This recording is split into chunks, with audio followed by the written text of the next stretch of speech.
అమరావతిలో భారీ అవినీతి జరుగుతుందని వైసీపీ నేతలు ఆరోపించారు. చంద్రబాబు ప్రభుత్వం రైతుల నుంచి బలవంతంగా భూములు సేకరిస్తుందని విమర్శించారు. 3 పంటలు పండే భూములను అన్యాయంగా తవ్వేశారని మండిపడ్డారు. ఉండవల్లిలో రైతు పరిరక్షణ కమిటీ సభ్యులపై జరిగిన దాడి వెనుక కుట్ర ఉందని, వైఎస్ జగన్ను కలిసిన రైతులను భయపెట్టడమే లక్ష్యమని ఆరోపించారు.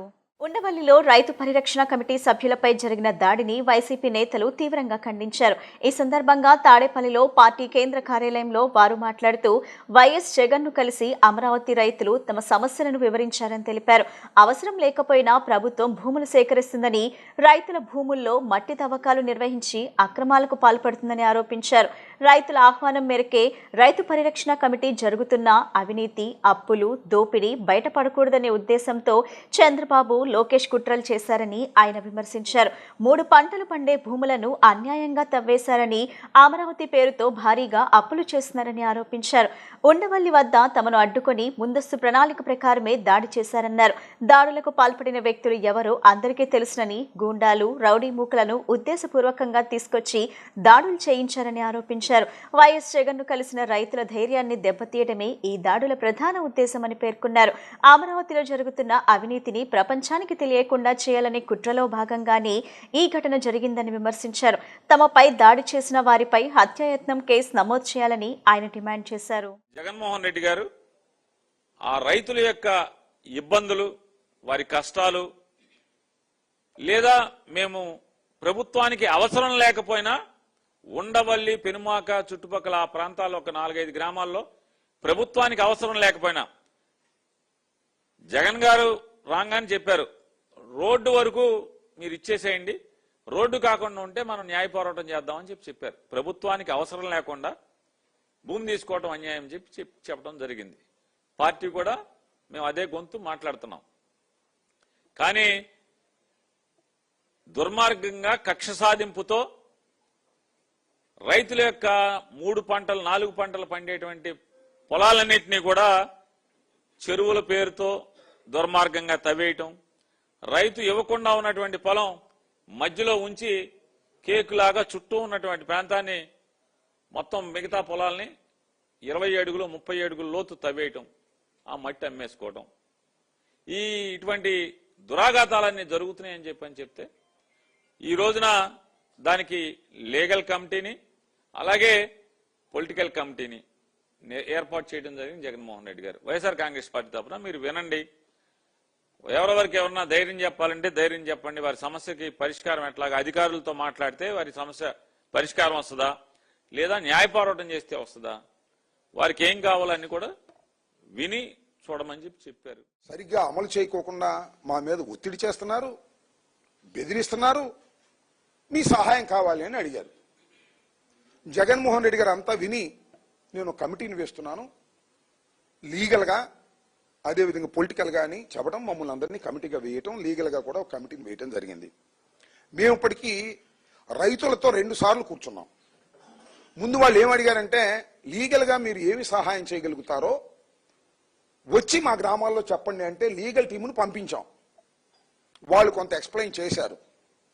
తరువాత మళ్ళా 2వ సమావేశంలో పొలిటికల్గా మీరు కూడా వచ్చి మాకు జరుగుతున్న అన్యాయాన్ని గ్రౌండ్లో మీరు చూడండి, చూసి కాస్త ప్రజాస్వామ్య పద్ధతుల్లో మీడియాకు చెప్పండి, సమాజానికి చెప్పండి అని అడిగారు.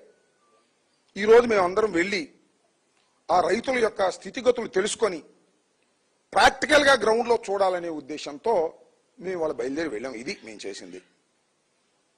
మేము వెళ్తే ఎందుకు మీరు అలా అడ్డుకుంటున్నారు నాకు అర్థం కాలేదు. ప్రజాస్వామ్యంలో రైతుల కోరిక మేరకు వారి సమస్యలు తెలుసుకోవడం కోసం, పరిష్కరించడం కోసం, మా వాయిస్ వినిపించడానికి మాజీ ప్రజాప్రతినిధులుగా మేము వెళితే అడ్డుకోవాల్సిన అవసరం ఏంటి? సరే అడ్డుకున్నారు, పో. ఏంటి దాడులు ఏంటి నాకు అర్థం కాలేదు.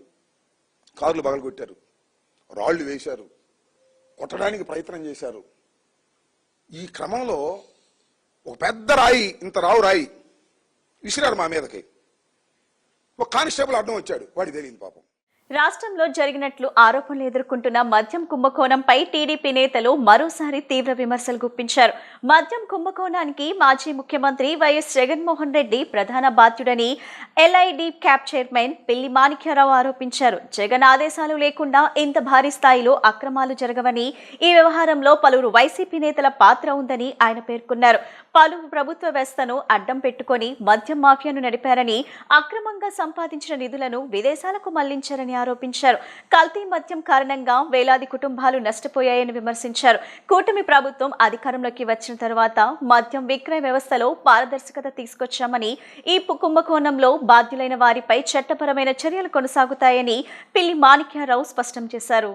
మద్యం కుంభకోణం సూత్రధారి జగన్మోహన్ రెడ్డి అని చెప్పేసి చాలా స్పష్టంగా అర్థమవుతా ఉంది. జగన్మోహన్ రెడ్డి పాత్ర లేకుండా, జగన్మోహన్ రెడ్డి ఆదేశాలు లేకుండా ఇంత పెద్ద కుంభకోణం జరిగేటువంటి అవకాశమే లేదు. జగన్మోహన్ రెడ్డి పాత్ర లేకుండా, జగన్మోహన్ రెడ్డి పక్కనే ఉండేటువంటి చెవిరెడ్డి భాస్కర్ రెడ్డి గాని, జగన్మోహన్ రెడ్డి పక్కనే ఉండేటువంటి మిథున్ రెడ్డి గాని, జగన్మోహన్ రెడ్డికి అత్యంత ముఖ్యమైనటువంటి సాయి రెడ్డి గాని, కారుమూరి గాని, వీళ్ళందరూ కూడా దానిలో పాలు పంచుకునేటువంటి అవకాశమే లేదు.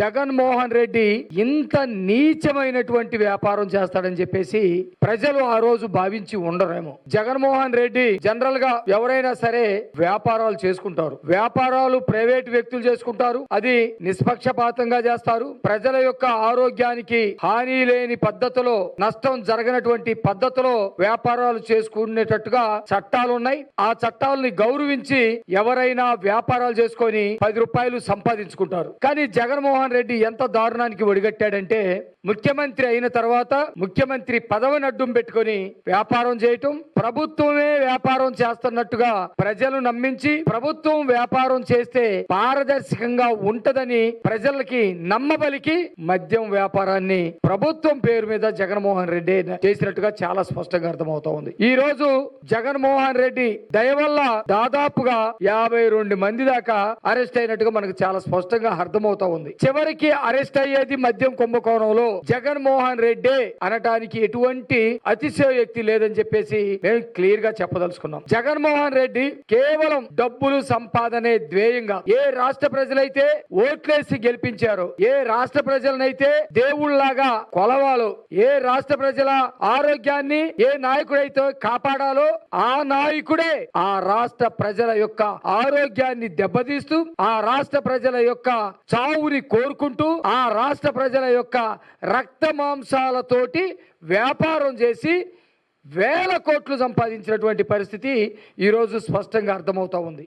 ప్రస్తుత కూటమి ప్రభుత్వాన్ని సవాలు చేయటంలో ప్రతిపక్ష నాయకులుగా రాహుల్ గాంధీ ఘన విజయం సాధించారని, రానున్న 2029 ఎన్నికల్లో రాహుల్ గాంధీ ప్రధాని అవ్వటం తథ్యమని ఏపీసీసీ ఉపాధ్యక్షులు కొలనుకొండ శివాజీ అన్నారు. 2 సంవత్సరాల కాలంలో బీజేపీ కూటమి ప్రభుత్వాన్ని రాహుల్ గాంధీ సమర్థవంతంగా ఎదుర్కొన్నారని, 2029 ఎన్నికల్లో బీజేపీ కూటమి ప్రభుత్వాన్ని తప్పకుండా మట్టి కనిపిస్తారని జోసం చెప్పారు. బీజేపీ మోడీ ప్రభుత్వంలో అయోధ్య రామ మందిర నిర్మాణానికి సంబంధించి ఆర్థిక అవినీతి జరిగిందని తీవ్ర ఆరోపణలు చేస్తూ విరాళాల రూపంలో వచ్చిన బిలియన్ల రూపాయలు దుర్వినియోగం చేశారని పేర్కొన్నారు. గల్లంతైన నిధుల విషయంలో పారదర్శకత, జవాబుదారీతనం ఉండేలా చూడటానికి పోలీస్ టాస్క్ ఫోర్స్ కు బదులుగా ఒక సిట్టింగ్ జడ్జ్ నేతృత్వంలో అధికారిక విచారణ జరపాలని డిమాండ్ చేశారు. అంతేకాకుండా వక్ఫ్ సవరణ చట్టం ద్వారా మైనార్టీ భూములపై కఠినమైన పర్యవేక్షణను అమలు చేస్తూ ఆలయ ట్రస్టును అదే స్థాయిలో పర్యవేక్షించడంలో మోడీ ప్రభుత్వం విఫలమైందన్నారు. మా నాయకుడు లోక్సభలో ప్రతిపక్ష నాయకు బాధ్యతలు తీసుకొని నేటితోటి 2 సంవత్సరాల పని దినాలు పూర్తయిన సందర్భంగా మా నాయకుడికి అభినందనలు, శుభాకాంక్షలు తెలియజేస్తా ఉన్నాం. ఈ 2 సంవత్సరాలలో వారు ప్రతిపక్ష నాయకుడిగా మోడీ ప్రభుత్వ ప్రజా వ్యతిరేక విధానాలని ప్రజల దగ్గరకు తీసుకెళ్ళి ప్రజల ఆమోదంతో అనేక సంఘటనల్లో మోడీ ప్రభుత్వాన్ని, కూటమి నాయకత్వాన్ని బోనులో దోషిగా నిలబెట్టిన వైనం మాకు స్ఫూర్తిదాయకము. అలాగే తతిమ 3 సంవత్సరాలు కూడా దిగ్విజయంగా పూర్తి చేసుకొని దళితుల, ఆదివాసీల, మహిళల, యువకుల ఆకాంక్షలు నెరవేర్చేదానికోసం 2029 జనరల్ ఎన్నికల్లో కూటమి ప్రభుత్వాన్ని మట్టి కరిపించి, ఎన్డీఏ కూటమిని మట్టి కరిపించి ఇండియా అలయన్స్ని అధికారంలో తీసుకురావటానికి ఆయన సాయశక్తుల ప్రయత్నం చేస్తారని, ఆ ప్రయత్నంలో భారత ప్రజా యువత మహిళ వారికి అండగా నిలబడాలని కోరుకుంటా ఉన్నా. గత 15 రోజుల నుంచి భారతదేశంలో అయోధ్య రామ జన్మభూమి గురించి పత్రికల్లో వార్తలు వస్తున్న విషయం మీ ద్వారా మా ద్వారా ప్రజలకి తెలుసు. శతాబ్దాలుగా రాముడి జన్మభూమి అని అందరికీ తెలిసిన విషయమే. బీజేపీ పుట్టుక, బీజేపీ నిర్మాణం, బీజేపీ అధికారంలోకి రావటం, రామ జన్మభూమి ప్రతిష్ట దగ్గర నుంచి, శంకుస్థాపన ప్రతిష్ట దగ్గర నుంచి అన్నీ మోడీ గారే దగ్గరుండి నిర్వహించాడు. మేమేమంటామంటే దాదాపు అందులో 5,000 కోట్ల రూపాయలు లెక్కలు లేకుండా పోయినాయని, ఆడిట్ జరగలేదని, దీన్ని తిరుమల తిరుపతి దేవస్థానం తరహా అకౌంటింగ్లో ట్రాన్స్పరెన్సీ లేదని పత్రికల్లో వార్తలు గుప్పుకుంటా ఉంటే సిట్ నిర్వహించడం ఏర్పాటు చేయడం జరిగింది. మేమేమంటామంటే సిట్ కాదయ్యా, సిట్టింగ్ న్యాయమూర్తి కావాలంటా ఉన్నాం. భారతదేశంలో పేరెనిక గన్న శివసేన హిందూ పార్టీ అయ్యా మేము 4 కేజీల ఎండి ఇటుక ఇచ్చాము, నగదు ఇచ్చాము, కోట్లాది రూపాయలు నగదు ఇచ్చాము, దానికి రసీదు ఇవ్వలేదని చెప్పి చెబుతా ఉన్నారు. అనేక సంస్థలు ఆ విధంగా చెబుతా ఉన్నాయి. గాదె సాయికృష్ణ లాకప్ డెత్ శవం మాయం కేసులో అసలు నిందితులను రక్షించేలా సిట్ దర్యాప్తు సాగుతుందని వైసీపీ లీగల్ సెల్ అధ్యక్షుడు మనోహర్ రెడ్డి ఆరోపించారు. బాధితుడు తల్లి ఫిర్యాదుపై కేవలం ఒక్క అధికారిపై మాత్రమే కేసు నమోదు చేసి చేతులు దులుపుకున్నారని విమర్శించారు. ఈ కేసును తక్షణమే సీబీఐకి అప్పగించాలని డిమాండ్ చేశారు. సీసీటీవీ ఫుటేజ్ మాయం కావటం, బాధిత కుటుంబానికి చెందిన ఫోన్ డేటా తొలగించడం, టాస్క్ ఫోర్స్ వ్యవహారంలో నిబంధనల ఉల్లంఘన వంటి అంశాలపై సమగ్ర విచారణ జరిపించాలని కోరారు. సాయికృష్ణ మృతికి సంబంధించిన అన్ని కోణాలను న్యాయస్థానం పర్యవేక్షణలో దర్యాప్తు చేయాలని మనోహర్ రెడ్డి డిమాండ్ చేశారు. తల్లి గాదె విజయలక్ష్మి ఇచ్చిన కంప్లైంట్ మేరకు తూతూ మంత్రంగా ఒక 302 కేసు పెట్టి దానికి బాధ్యుడంటూ ఒకే ఒక ముద్దాయిని చేర్చి సిఐని, తర్వాత దర్యాప్తులో ఎలాంటి పురోగతి లేకుండా ముందుకు సాగుతోంది కేసు. ఈ కేసు ఎందుకంటే ప్రభుత్వము ముమ్మాటికి ఇది ప్రభుత్వ హత్య అనేది స్పష్టంగా తెలుస్తా ఉంది.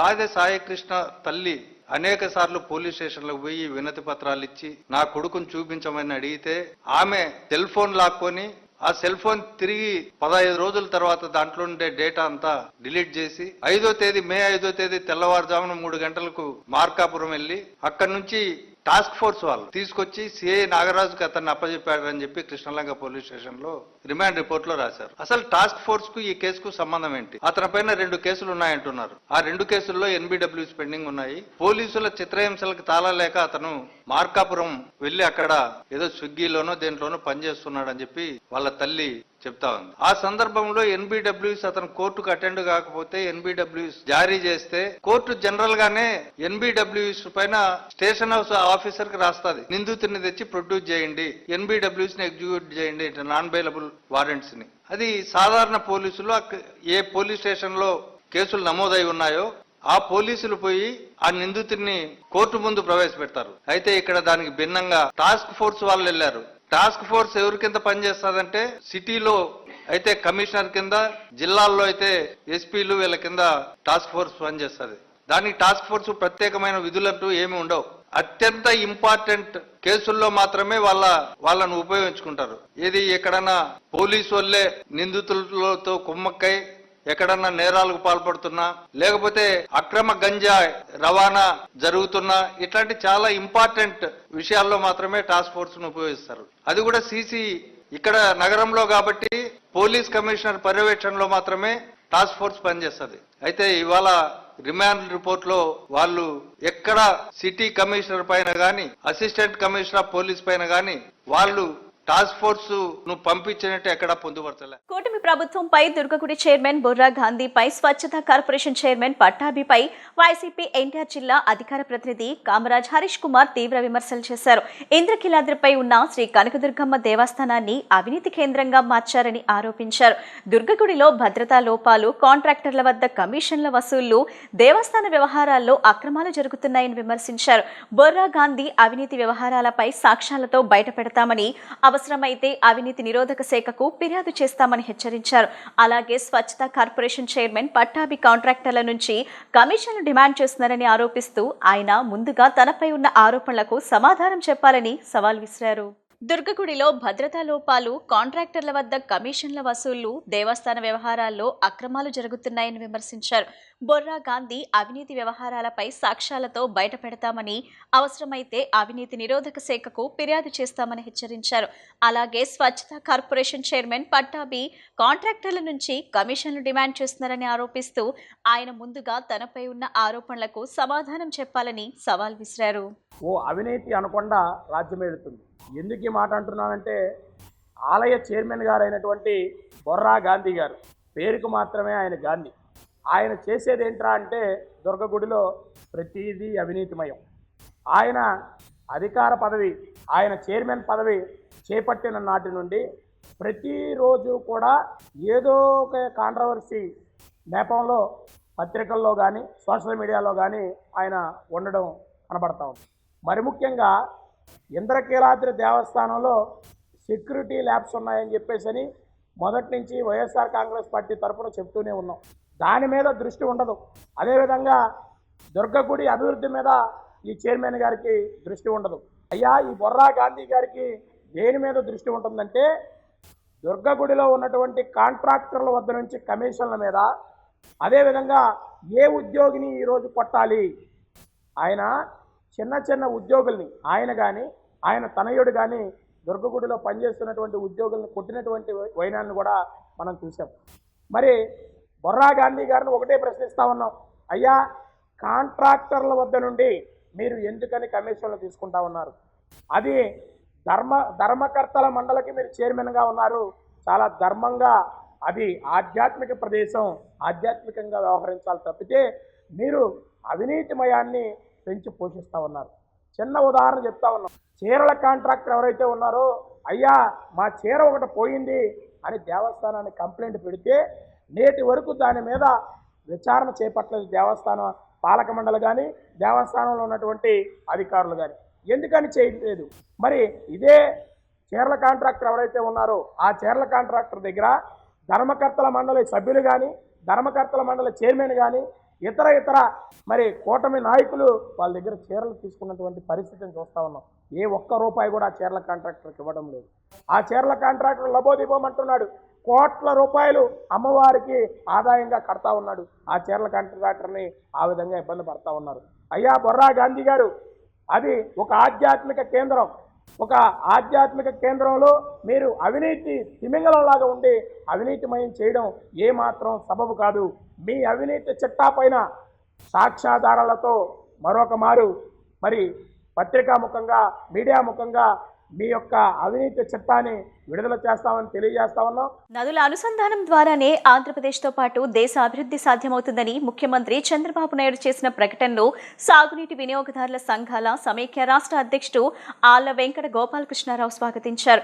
గోదావరి, కావేరీ నదుల అనుసంధానం ద్వారా సాగునీటి సమస్యలకు పరిష్కారం లభిస్తుందని ఆయన పేర్కొన్నారు. గతంలో పట్టిసీమ ద్వారా గోదావరి, కృష్ణా నదుల అనుసంధానం వల్ల కృష్ణా డెల్టా రైతులకు ఎంతో ప్రయోజనం చేకూరిందని గుర్తు చేశారు. ప్రస్తుతం గోదావరి జలాలను కావేరీ వరకు అనుసంధానం చేసే ప్రణాళిక అమలైతే కృష్ణా డెల్టా, నాగార్జున సాగర్ ఆయకట్టు, రాయలసీమ, పెన్నా డెల్టా ప్రాంతాలకు సమృద్ధిగా సాగునీరు అందే అవకాశం ఉందని ఆళ్ల వెంకట గోపాలకృష్ణారావు అభిప్రాయపడ్డారు. కర్ణాటకలోని తుంగభద్ర డ్యాము 33 గేట్లు అమర్చిన సందర్భంగా నిన్న జరిగిన మహాసభలో ఆంధ్రప్రదేశ్ ముఖ్యమంత్రి వర్యులు నారా చంద్రబాబు నాయుడు గారు నదుల అనుసంధానం ద్వారానే భారతదేశం అన్స్టాపబుల్ అని, అట్లాగే ముందు అంతర్గతంగా ప్రతి రాష్ట్రంలో నదుల అనుసంధానం, తర్వాత రాష్ట్రాల మధ్యలో అనుసంధానం జరిగితే రాష్ట్రాలలో మేలు జరుగుతుందని, ముందుగా గంగా కావేరీ నదుల అనుసంధానం, తర్వాత ఆంధ్రప్రదేశ్ అట్లాగే కర్ణాటక, తమిళనాడు రాష్ట్రాల మధ్యలో గోదావరి కావేరీ నదుల అనుసంధానం జరిగితే చాలా మేలు జరుగుతుందని చెప్పడం జరిగింది.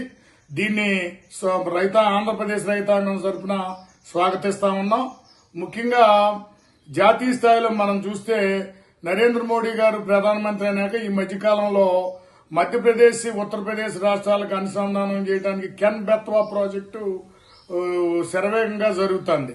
అట్లాగే గంగా కావేరీ అనుసంధానంలో భాగంగా ముందు బీహారు, బెంగాల్ రాష్ట్రాల నుంచి ఒరిస్సా మీదుగా మహానదికి వచ్చి, మహానది నుంచి అక్కడి నుంచి గోదావరికి వచ్చే అవకాశం ఉంది. మన రాష్ట్రంలో ఆలోచిస్తే మనం పోలవరం దగ్గర మనం ఉన్నటువంటి నీరు పైనుంచి వచ్చే నీరు పోలవరం దగ్గర నుంచి మనం పట్టిసీమ ద్వారా ప్రకాశం బ్యారేజ్ తీసుకెళ్లి, ప్రకాశం బ్యారేజ్ నుంచి డైరెక్ట్ గా బొల్లాపల్లి రిజర్వాయర్ తీసుకెళ్లి, బొల్లాపల్లి రిజర్వాయర్ నుంచి పెన్నా తర్వాత తెలుగు గంగ ద్వారా కావేరీ నదికి అనుసంధానం చేస్తే మొత్తం మీద చూస్తే మన 4 రాష్ట్రాలకు కూడా ఇది న్యాయం జరుగుద్ది. ముఖ్యంగా దీనివల్ల కరువు ఉన్నటువంటి రాయలసీమ ప్రాంతానికి కూడా నీరు అందుతుంది. ఇదే అనుసంధాన ప్రక్రియలో బాగా మన నాగార్జున సాగర్ కుడికాలకు ఇవ్వచ్చు, అట్లాగే పోలవరం నల్లమల్ల సాగర్ కూడా ఈ ప్రాజెక్టులోకి ఇవ్వచ్చు. డిప్యూటీ సీఎం పవన్ కళ్యాణ్ పై మాజీ మంత్రి సాకే శైలజానాథ్ తీవ్ర విమర్శలు చేశారు. మాట మీద నిలబడి నాయకుడు పవన్ కళ్యాణ్ అని ఆరోపించిన ఆయన ఎన్నికల హామీలు, సంక్షేమ పథకాలపై చేసిన వ్యాఖ్యలు పరస్పర విరుద్ధంగా ఉన్నాయన్నారు. చంద్రబాబు, పవన్ కళ్యాణ్ కలిసి ప్రజలను మోసం చేశారని విమర్శించారు. రాష్ట్రంలో ప్రైవేటీకరణ, శాంతి భద్రతల పరిస్థితి, పోలీసుల వ్యవహార శైలిపై కూడా ప్రశ్నలు లేవనెత్తారు. తమ పార్టీకి ఎవరితోనూ వ్యక్తిగత శత్రుత్వం లేదని స్పష్టం చేస్తూ ప్రశ్నించడానికే పార్టీ పెట్టానని చెప్పుకునే పవన్ కళ్యాణ్ ప్రస్తుతం ప్రజా సమస్యలపై ఎందుకు స్పందించడం లేదని నిలదీశారు.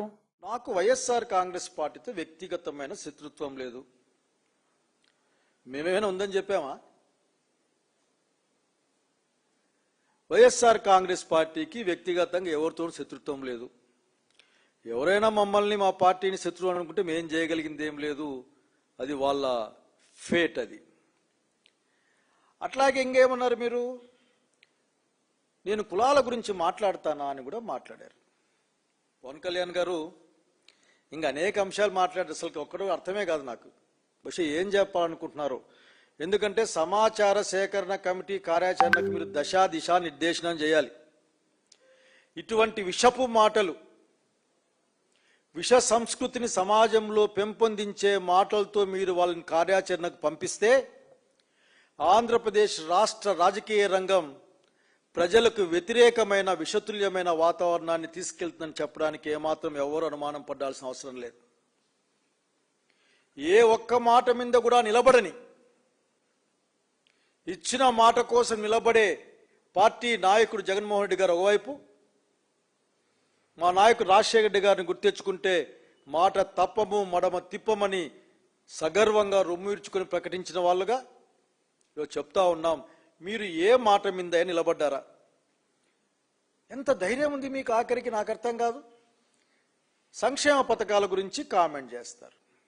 అదే సంక్షేమ పథకాలు ఇస్తామని మీరు గౌరవ ముఖ్యమంత్రి చంద్రబాబు నాయుడు, ఆనాటి ప్రతిపక్ష నాయకుడు, సంతకాలు పెట్టి మరీ బాండ్లు ఇచ్చారు. మీరు డీసీఎం గారు, నేను వాళ్ళ అనుచరులకు కూడా చెప్తా ఉన్నా, నాయకుడు మాట మీద నిలబడకపోతే నిలబెట్టాల్సిన బాధ్యత అనుచరులకి, ఫాలోవర్లకి, తత్వచింతన చెప్పే వాళ్ళకి ఉంటుంది కదా. గుర్తెచ్చుకోండి, ఒక రోజున ఎన్నికల ముందు బాండ్ పేపర్ లాగా ఇద్దరు సంతకాలు పెట్టించారు, ఇవన్నీ అమలు చేస్తాం మేము అని, అన్ని సంక్షేమ పథకాలు అమలు చేస్తామని. రాజధాని అభివృద్ధికి భూములిచ్చిన రైతు దాసరి కృష్ణ వైసీపీ నాయకులకు సవాల్ విసిరారు. రాజధాని అంశంపై వైసీపీకి ఎప్పుడైనా స్పష్టమైన వైఖరి ఉందా అని ప్రశ్నించారు. 2019కి ముందు అమరావతిని రాజధానిగా సమర్థించిన వైసీపీ తర్వాత 3 రాజధానుల పేరుతో మాట మార్చిందని విమర్శించారు. రాజధాని అంశంపై ఎక్కడైనా ఎప్పుడైనా చర్చకు తాను సిద్ధమని ప్రకటించారు. తాడేపల్లిలో జరిగిన ఘటనలపై స్పందిస్తూ రాజధాని ప్రాంతంలో భూములు లేని వారు రైతులపై దాడులకు పాల్పడుతున్నారని ఆరోపించారు. రాళ్లతో దాడి చేసి పోలీసులను సైతం గాయపరిచారని మండిపడ్డారు. గాయపడిన కానిస్టేబుల్ను పరామర్శిస్తున్నట్లు తెలిపిన ఆయన చికిత్స ఖర్చులను భరిస్తామని చెప్పారు. రాజధాని గ్రామాల్లో మళ్లీ అల్లర్లకు ప్రయత్నిస్తే తగిన విధంగా ఎదుర్కొంటామని వైసీపీ నాయకులకు హెచ్చరిక జారీ చేశారు. ఉత్సాహంగా పెట్టుబడులతో ముందుకెళ్తున్న తరుణంలో ఈ పేటీఎం బ్యాచ్ ఎవరైతే పేరు నాని, మన దేవినేని అవినాష్, ఎల్ల అప్పిరెడ్డి, నారాయణ స్వామి, తర్వాత అంబటి రాంబాబు, వీళ్ళందరూ మూకమ్మడిగా రాజధాని మీద దాడి చేయడానికి వాళ్ళ 20-30 కార్లు వేసుకుని రౌడీలు తీసుకుని రాజధానిలో వాళ్ళు పర్యటించడానికి వచ్చారండి. పర్యటనకు వచ్చినప్పుడు మేమందరం ఒకే రాజధాని ఒకే రాష్ట్రం, అమరావతి రాజధాని అని చెప్పి మేమందరం పొలాల భూములు ఇచ్చిన రైతులు అందరం ఏకదాటిగా మేమందరం ప్లాకార్డులు తీసుకుని నిరసన వ్యక్తం చేశాం. మేము ఏదైతే వాళ్ళని అడుగుతున్నామంటే, ఒకప్పుడు మీరు అధికారంలో ఉన్నప్పుడు 3 రాజధానులు అన్నారు, అధికారం పోయిన తర్వాత మావిగాని అన్నారు. అంటే మీకు ఒక స్టాండ్ లేదా రాజధాని మీద? ఈ రాష్ట్రాన్ని ఏం చేద్దాం అనుకుంటున్నారు? దశ లేకుండా ఈ రాష్ట్ర యువతని, ఈ రాష్ట్రంలో ఉన్న రైతుల్ని, భూములు ఇచ్చిన రైతుల్ని ఏం చేద్దాం అనుకుంటున్నారు? ఒకప్పుడు ఎడారి అన్నారు, శ్మశానం అన్నారు, ఈ రాజధాని పనికిరాదు అన్నారు, ఈ నేల మంచిది కాదన్నారు. అంటే అనేక రకాలుగా మీరు విధ్వంసాన్ని సృష్టించి గతంలో రాజధాని రైతులు ఏదైతే ఈ రాజధాని కోసం పోరాటం చేసి ప్రతి గ్రామంలో టెంట్లు వేసి నిరాహార దీక్షలు చేసి మహిళలందరూ ఒకే మాట మీద రాజధాని రైతులందరూ అనేక రకాలుగా గుళ్ళకి వెళ్ళటం, గోపురాలకు వెళ్ళటం, న్యాయస్థానాలకు వెళ్తే వాళ్ళని అనేక రకాలుగా ఇబ్బందులు పెట్టి మీరు బూటకాలతో తంతం ఏంటి, వాళ్ళని నానా రకాల హింసలు పెట్టి సోషల్ మీడియాలో అనేక రకాలుగా మీరు వాళ్ళని ఇబ్బంది పెట్టి రాజధానిని అగమ్యగోచరంగా తయారు చేసిన మీ నాయకులకి మీరు ఒక్కసారి పునరాలోచించుకోవాలి. మీకు మైండ్ సరిగ్గా మెదడు పనిచేస్తుందా లేదా? మీ మెదడు పనిచేస్తే మీ నాయకుడు గతంలో 4 రోజుల క్రితం మొత్తం 6 గ్రామాల రైతులు వెళ్ళినప్పుడు, అయ్యా మేము సీడ్ యాక్సెస్ రోడ్డుకు భూమి ఇచ్చాము, పండుగడి వాకు భూమి ఇచ్చాము, రాజధానిని అభివృద్ధి చేస్తున్నారు చంద్రబాబు నాయుడు గారు, ఈ రాజధానితో మేము ఇచ్చింది కాకుండా మిగతాది మినహాయింపు ఏమన్నా అడిగారు. అడిగినప్పుడు మీ నాయకుడు ఏం చెప్పారు? మీ భూములు మీకు వెనకిస్తాను, మావిగాని పెడతాను అన్నాడు. మావిగాని పెడతాను అన్నప్పుడు మరి భూములు వెనకిస్తాను అన్నప్పుడు రాజధానిలో పర్యటన ఏంటి? మీరు దేనికి పర్యటనకు వస్తున్నారు? ఈ రాజధానికి గందరగోళం చేయాలి, గొడవలు పెట్టుకోవాలి, లేలా అప్పిరెడ్డి కొంతమంది రౌడీలని, అవినాష్ కొంతమంది రౌడీలను తీసుకొచ్చి ఈ రాజధాని అలవాటు సృష్టించాలి. అలవాటు సృష్టిస్తే పెట్టుబడులు రావు. పెట్టుబడులు వెనకపోతే ఇచ్చిన రైతులు అగమ్యగోచరానికి పాలవాలి. నేను 2015లో భూమి ఇచ్చానండి. అమ్మ పేరు దాసరి వెంకాయమ్మ, నేను భూమి ఇచ్చాను. నాకు గత ప్రభుత్వం 2 సంవత్సరాలు కౌలు కూడా ఇలా. అదే అంబటి రాంబాబు, పేరు నాని ప్రగల్భాలు పలుకుతున్నారని టీవీలో, దాసరి కృష్ణ భూమి ఇవ్వలేదు, రౌడీ, నేను రైతుని, నేను చదువుకున్నా, నాకు వ్యక్తిత్వం ఉంది, ఇలాగా ఏది జగన్మోహన్ రెడ్డి కాళ్ళ కింద చెప్పులను కాదు. వార్తలు ముగించే ముందు ముఖ్యాంశాలు మరోసారి.